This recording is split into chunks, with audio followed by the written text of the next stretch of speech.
Here's a typical situation from the kinds of problems I said in this topic. Some hell breaks loose. We have P, an atomic transaction, which locks X and Y, and then X takes 10 from Y. But here we have Q. Q is not atomic. Here X is giving 20 to Y. So P executes as if at a single moment. So what does that mean can happen? Well, basically, here is the sequence of actions that Q wants to take, and P could happen at any moment in this story. So P could happen here, or here, or here, or here, or here. So let's see what happens in each case. If P goes first, then X will go up to 50 and Y down to 50.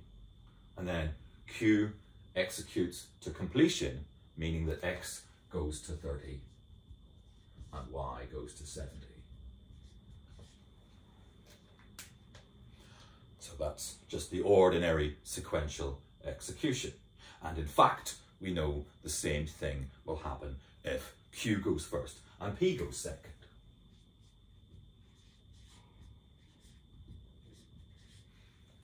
Now, what happens if P executes in between Q reading X and Q writing X? Well, what that will mean is that Q will read X to be 40, P will modify X, but Q will overwrite the result of that by writing X to be 20. P will certainly finish working with Y before Q starts working with Y, so the Y outcome will be the same, but it would be as if this X operation never happened. So that's to say, X, poor old X, will be 20, but Y will be 70.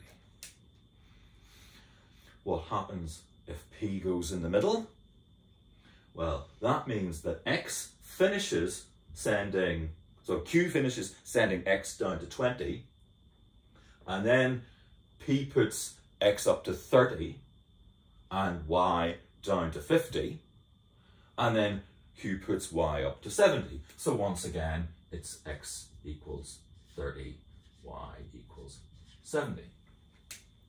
And finally, what happens if P goes between Q reading Y and Q writing Y?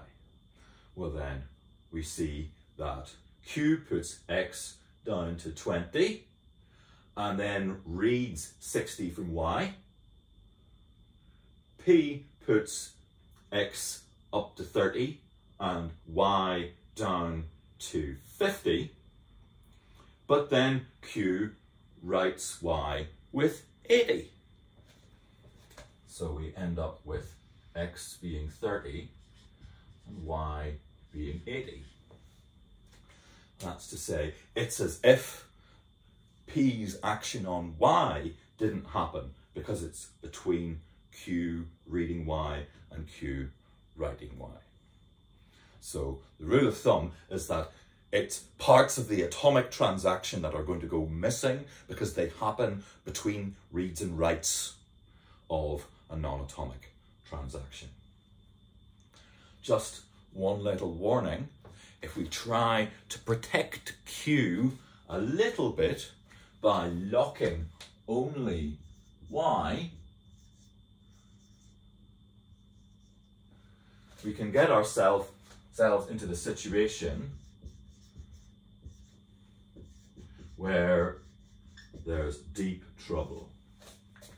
Because what we can have here is that P locks X, then Q locks Y. The next thing P wants to do is to lock Y, but it can't because Q holds the lock. Q wants to read X, but it can't because P holds the lock. So when you're watching out for deadlocks, you really need to make sure that it's any operation that you're worrying might get stuck. So there we are. We've seen atomic transactions interfere with differently managed non-atomic transactions. The more locks you add, the fewer different variations you'll get. But if you add locks in the wrong way, you also open the risk of deadlock.